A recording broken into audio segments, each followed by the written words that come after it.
사장입니다. 오늘은 ASMR로 알베르 까뮈의 이방인을 조금 읽어볼까 하는데요.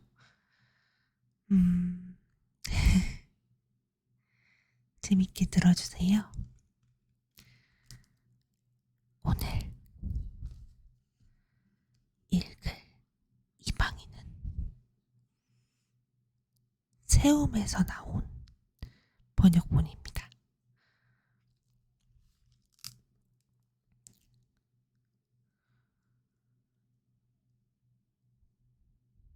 오늘 엄마가 죽었다. 아니, 어쩌면 어제인지도 모르겠다. 양로원으로부터 전보 한 통을 받았다.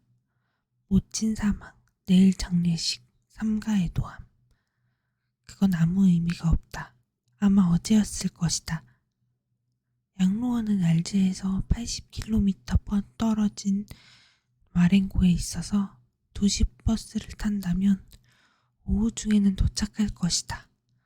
그러면 나는 밤샘을 할 수 있을 테고 내일 밤이면 돌아올 것이다. 나는 사장님에게 이틀의 휴가를 신청했다. 그는 그런 이유로 내게 허락하지 않을 수 없었음에도 탐탁지 않아 했다. 심지어 나는 말했다. 그건 제 잘못이 아닙니다. 그는 아무 대꾸도 하지 않았다.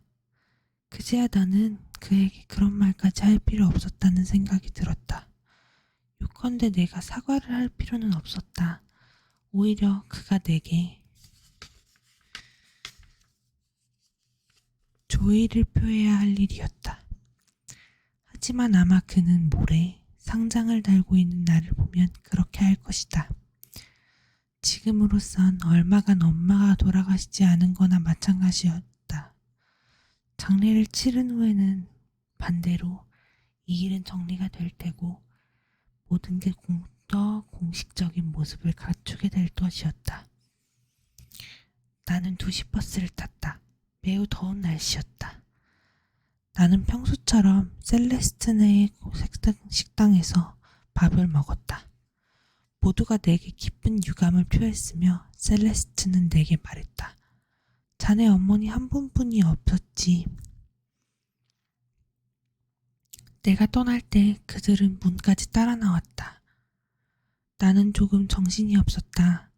에마뉘엘의 집까지 가서 검은 넥타이와 예시 권장을 빌려야 했기 때문이다. 그는 몇 달 전 자신의 삼촌을 잃었다. 나는 버스를 놓치지 않으려고 달렸다. 이토록 서두르고 내달렸으며 거기에 더해 흔들거림과 기름 냄새, 그리고 길과 하늘의 반사광까지 아무도 내가 존 것은 이 모든 것 때문이었을 것이다. 나는 가는 내내 거의 잠을 잤다. 그리고 깨어났을 때 나는 한 군인에게 기대어 있었는데 그는 웃으며 내게 멀리서 오는 길이냐고 물었다. 나는 더 이상 얘기할 필요가 없다며 그렇다라고 말했다.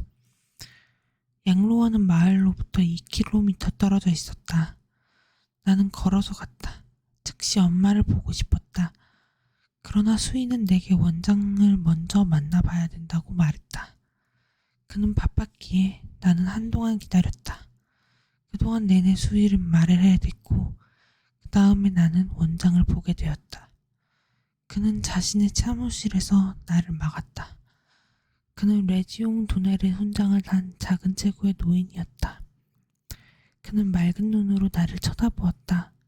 그러고는 악수를 했는데 어찌나 오래 붙들고 있는지 어떻게 빼내야 할지 난감했다. 그는 서류를 살펴보고 나서 말했다.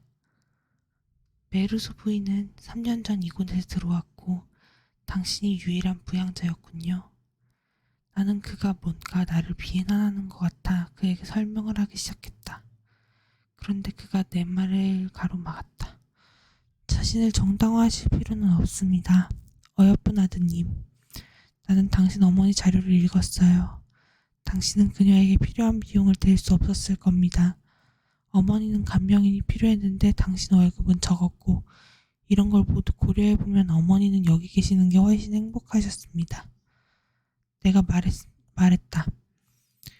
네, 원장님. 그는 덧붙여 말했다. 아시다시피 어머니께는 같은 연배의 친구분들이 계셨지요. 그분들과 옛 시절의 관심사를 공유할 수 있었을 거예요. 당신은 젊은이 함께 있었더라도 지루하셨겠지. 사실이 그랬다. 집에 있을 때면 엄마는 언제나 아무 말도 안 하고 눈으로 나를 쫓으며 시간을 보냈다. 양로원에 온 처음 며칠은 자주 우셨다. 그러나 그건 습관 때문이었다. 만약 몇 달 후에 그곳에서 나오게 했다면 그때도 아마 우셨을 것이다. 역시 습관 때문에. 그 마지막 해에 내가 그곳에 거의 가지 않은 데에도 어느 정도 그런 이유가 있었다. 물론 그 때문에 내 일요일 전부가 쓰였기 때문이기도 했지만 버스 정류장에 나가 표를 사고 2시간 동안이나 차를 타고 가야 하는 수고는 차치하고라고 말이다. 원장은 여전히 내게 이야기하고 있었다. 그러나 나는 더 이상 거의 듣고 있지 않았다.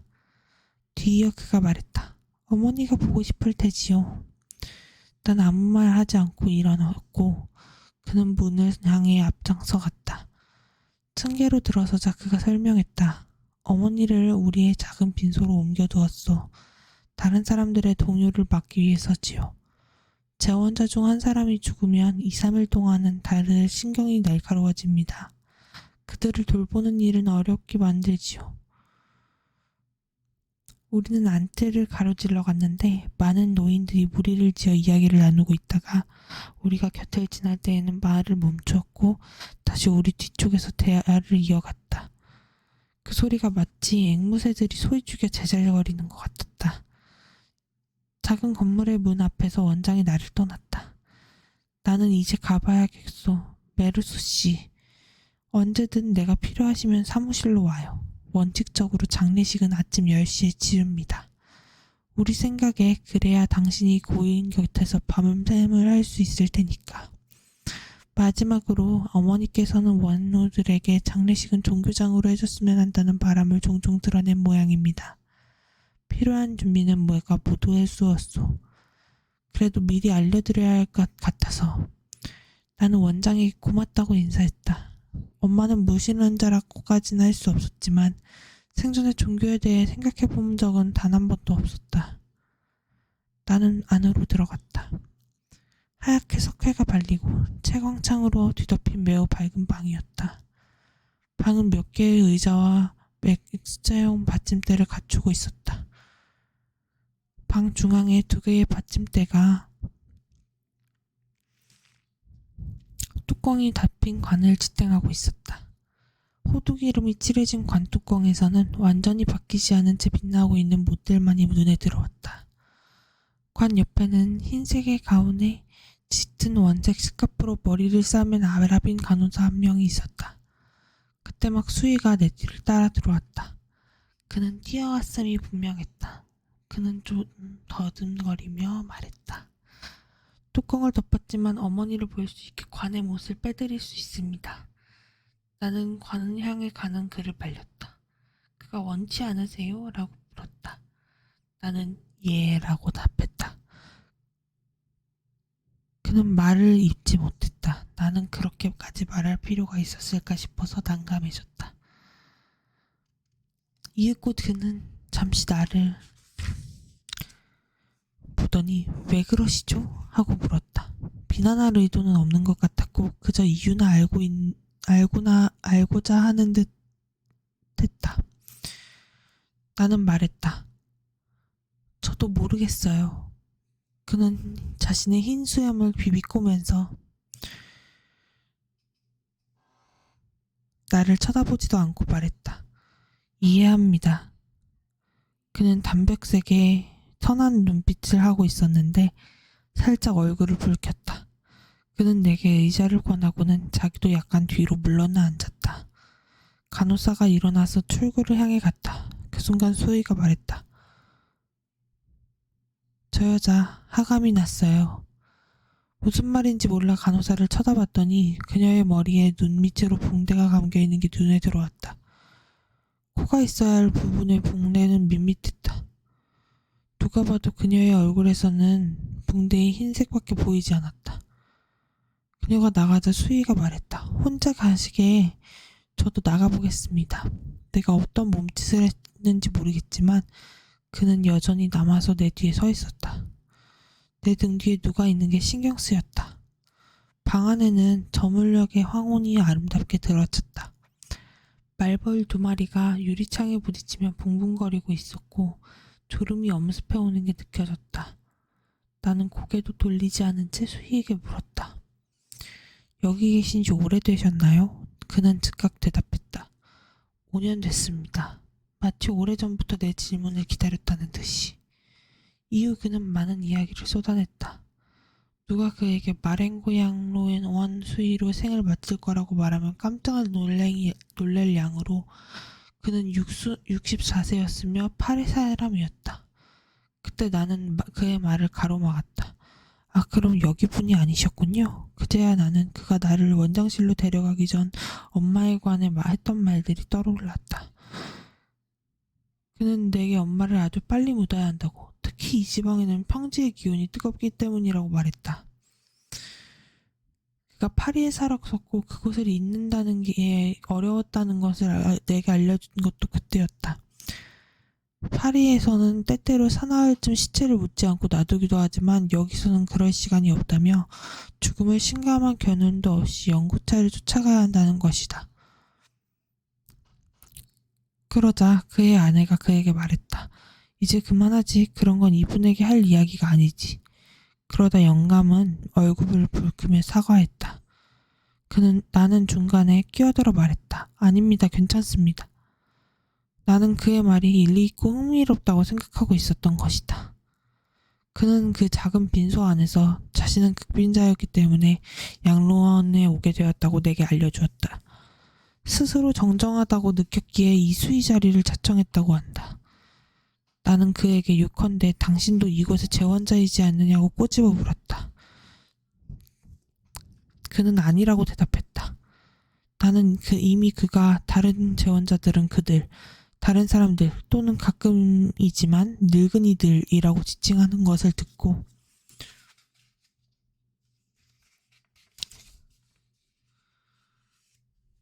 놀랐다. 재원자들 중에서는 그보다 나이가 많지 않은 사람도 제법 있었으니 말이다. 그러나 물론 그건 같은 게 아니었다.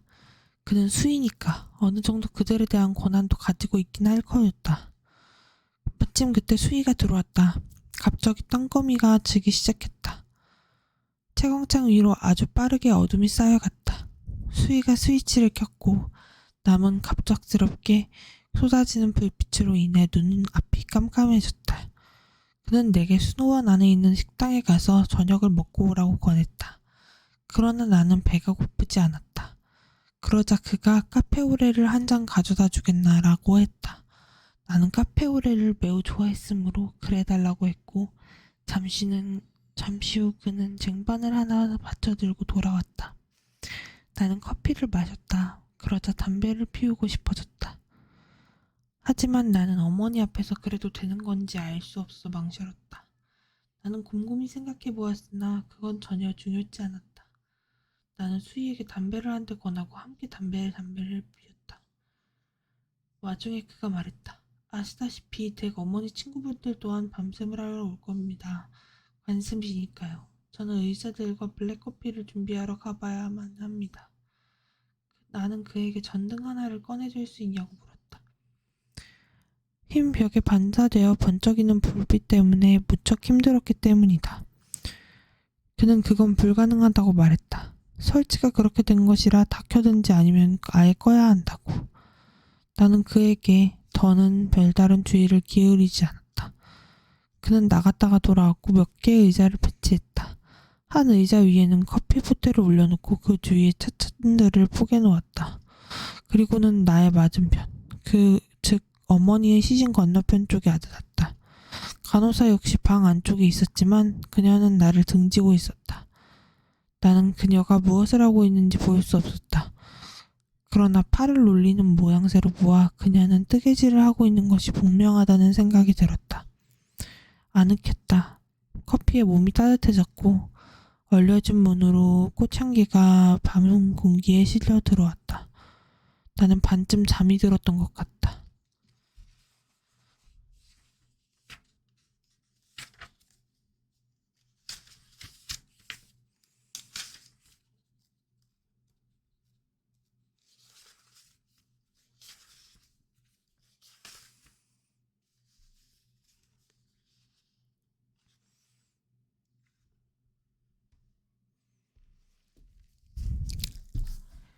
책 내용을 다 읽을 순 없어서 여기까지만 하고 끝내겠습니다. 15분짜리 짧은 영상이지만 졸리는